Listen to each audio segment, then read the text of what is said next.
Hey everybody, Anthony here, FSU Off-Road. Welcome back to another video. Today we're specifically diving in to our transfer case for the race Jeep. Let's get to it.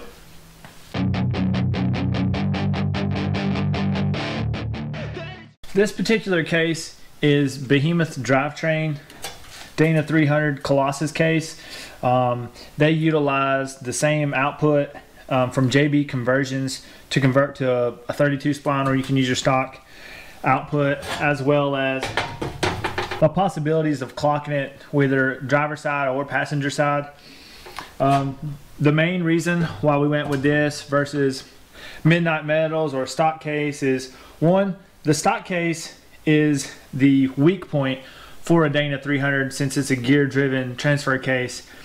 Two, I went with the Colossus versus the Metalworks Rockbox 300 case is because of the cable shift apparatus on here, and it's awesome because they redesigned it with their new ownership to where you can't hyperextend them. So obviously trying to push this in a different gear with it already being engaged, it doesn't allow for that.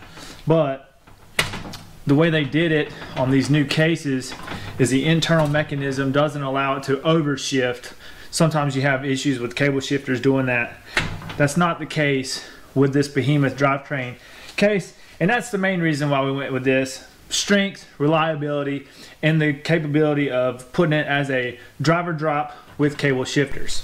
Now, since Behemoth was kind enough to help us out, they also were kind enough to do a custom engraving on our case for us for this. Like I said, this is the same Behemoth drivetrain took over new ownership a couple years ago. I first heard of Behemoth whenever I did my flip kit on my original Dana 300 case, which is the case that we're going to be disassembling today to put those internals and upgraded output shafts in this. Along with the output shafts, we got to do a new input shaft for our Turbo 400. So we're going to be changing pretty much every gear in this thing minus the main gear. As you see, this is our stock case. It has the Jeep input shaft. It also has 27 spline, 26 spline outputs. And then this was their original flip kit design. These ones did have issues with them overshifting, and like I said, you can still overshift on these, which they eliminated with the new management and kind of going through everything there, or the new ownership. So what I've got to do is I've got to transpose this into this case. As you can see, the case is a little bit more stout, which is what we want, because this is the weak point, and it's also heavier. This billet material is a little bit lighter, so with this being an upgraded to 32 spline outputs, this will still be lighter than a stock case with the stock internals and the stock outputs. So this is going to be stronger, more reliable, and lighter in the overall application, which is exactly what we want. Hey kid, don't ever let them get inside your head. They'll tell you what to do in life instead of everything you know that you could get. Don't let them guide your life towards regret. I'll fight for what I love with every breath. My past is filled with things I won't forget. About 30 minutes, we got it completely stripped, got the output shafts done. And then our new output shafts, this right here is going to be much larger. It's going to be 32 spline on both. That's the front output, and this is the rear output shaft. And with higher horsepower applications, that's the weak point aside from this case. And this case is really heavy compared to our new case. This case is much heavier, but I rebuilt this Dana 300 probably about 3 years ago. So just going to clean up all these components, make sure everything looks good, and then we're just going to start slamming it into the new case. Just wanted to show you the difference while I was getting things situated. The size difference of the actual shaft itself. This is the rear output shaft, and you can see just the difference in them and how much bigger this is compared to the stock. This right here is like the weak point, and this typically shears off right there. Shouldn't have any issues there because this is all radiused. It doesn't have a sharp point anywhere. Should be good to go. Got everything cleaned up here, as you can see on the table, and it's time to start assembling this case. Now, the one thing that we have to do in order to get this case assembled is we got to take out one of these shift lever mechanisms. That way we can get our center gear in here and installed with the pin, needles, and all that stuff, and that way we can build the outputs and get this input installed. So we have to take out the ball detents, the shift lever, be able to push this rod out, and then we'll be able to install the center portion of the center gear here with the main bearings and the center pin shaft. So I'm gonna work on that now, and then we can just go from there. I use them all to push me to my best, so treat the worst of times just like a test.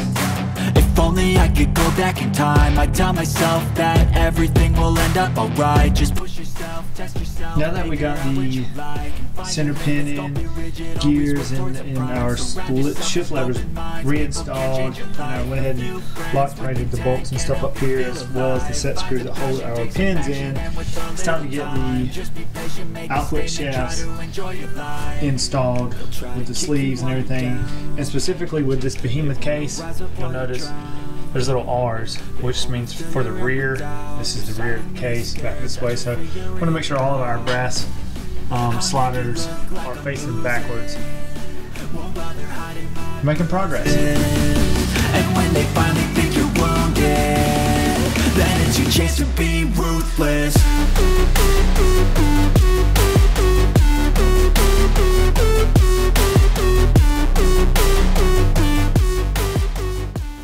I was just checking our in-play here, or kind of getting things ready to figure that out. But now that I've got the front output shaft done, the input shaft done, and we can assemble this while it's in the case, I'm going to go ahead and bring the case back up here and start getting the front output shaft installed, and then we can kind of assemble this output shaft in the case, put the case cover back on, and then we can continue on.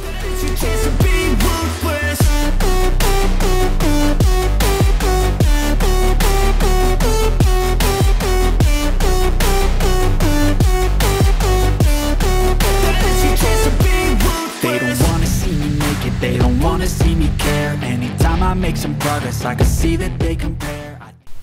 Now that we've got the pin and everything centered here, got the internals done, I need to put the clip here, and then I want to start working on closing off the back portion and our front portion of the front output shaft.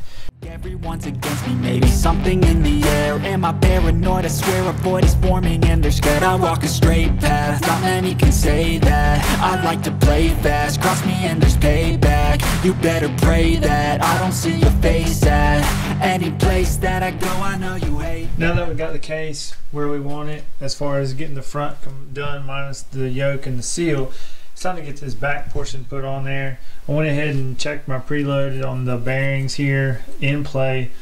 So I got the shims that I need already, but I'm going to put the tail housing on, get this all buttoned up. That way we can install our final input shafts, because this input actually runs in needle bearings inside the output shaft here. Doing fine, I'm not wasting any more time. I live for the fight and the climb, and I think that the pain that's deep inside is what defines. So I won't give up, I'm gonna make it to the top. I don't care what's in my way, I swear I'm never gonna stop. I could fall flat on my face and I swear I won't get back up, cause I don't deserve a thing and the road ahead is tough. Alright, as you see, we got the case all finished up. Now you may be wondering why I don't have a front output on here yet. That is because I don't know what's going to be best going from the output shaft to our carrier bearing, whether I need to use a flange or if I can just use another yoke that I'm using everywhere else. I'll have to see whenever I take measurements inside the chassis, now that it's completely assembled. So not really worried about that. Other than that, this thing is ready to be installed and attached to our new Turbo 400. But that's going to conclude this video. I hope you guys like what you saw. Make sure you like, comment something about Dana 300's, what you think about this new behemoth case versus Metalworks or a stock case or a flip kit on your stock case. Let me know what you guys think. Make sure you subscribe if you haven't already. Thumbs up the video, and make sure you stay tuned because it won't be too much longer and we're going to be cranking Tinkerita. We'll see you guys in the next one. Kick you while you're down. They wanna rise up while you drown. They wanna fill your head with doubt. They're silently scared that you'll figure it out.